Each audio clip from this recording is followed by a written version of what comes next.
এক ভাই প্রশ্ন করেছেন যে দাড়িতে মেহেদি দেওয়ার হুকুম কি? দাড়িতে মেহেদি দেওয়ার হুকুম কি?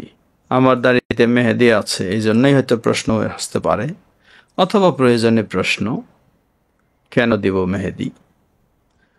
জবাব: দাড়িতে মেহেদি দেওয়ার বিষয় নিয়ে যে সমস্ত হাদিস এসেছে সেই হাদিসগুলিকে লক্ষ্য করলে জিনিসটি অত্যন্ত গুরুত্বপূর্ণ প্রমাণিত হয়। আল্লাহ রাসূল সাল্লাল্লাহু আলাইহি ওয়াসাল্লাম এক হাদিসে বলেন, খালিফু আল ইয়াহুদা ওয়া গায়্যিরু আল বিয়াদ, ও কামা ক্বাল নবী সাল্লাল্লাহু আলাইহি ওয়াসাল্লাম, ইহুদিদের বিরোধিতা করো আর সাদাটাকে পরিবর্তন করো। এর মানে মেহেদি রং দিয়ে পরিবর্তন করা। তাহলে ইহুদিদের বিরোধিতা করা আর সাদাকে মেহেদির রং দিয়ে পরিবর্তন করা, এটি একটি গুরুত্বপূর্ণ বিষয় দাঁড়িয়ে যায়। এটি নফল নয়, শুধু সুন্নাও নয়, এটি ওয়াজিব পর্যায়ে চলে যায় এই নির্দেশের কারণে।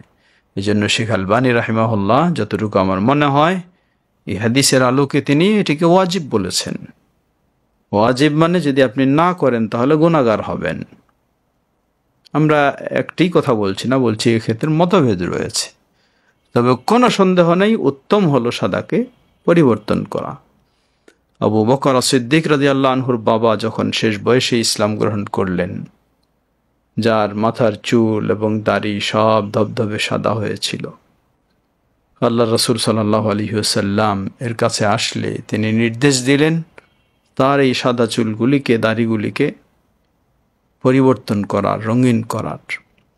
তবে কোন রং দেবেন? কালো? জবাব: না, কালো নয়। অন্য আরেক হাদিসে এসেছে, আল্লাহ রাসূল সাল্লাল্লাহু আলাইহি ওয়াসাল্লাম বলেন, গায়্যিরু আল বিয়াদা ওয়া জান্নিবু আস-সাওয়াদা, তোমরা সাদাটাকে পরিবর্তন করো, আবার কালো থেকে বিরত থাকো। সাদাকে পরিবর্তন করতে হবে, কিন্তু কালো দিয়ে নয়, কালো থেকে বিরত থাকতে হবে। তাহলে সেটা এসে যায় মেহেদি দিয়ে, যা অন্যান্য বর্ণনার আলোকে বোঝা যায়। সুতরাং আমরা বলবো, ওয়াজিব যদি আমরা বলতে নাও পারি, কমপক্ষে বলবো এটি অত্যন্ত গুরুত্বপূর্ণ বিষয়। সাদা ছেড়ে দেওয়া বা ইত্যাদি পরিবর্তন না করা, এটি ভিন্নদের চিন্তা। রাসূল সাল্লাল্লাহু আলাইহি ওয়াসাল্লামের সুন্নাহ ও নির্দেশের আলোকে মুসলিমদের চিন্তা হবে, এই সাদা চুল হোক বা দাড়ি হোক, সেটিকে মেহেদি রঙে পরিবর্তন করে দেওয়া। ওয়াল্লাহু তাআলা আ'লাম।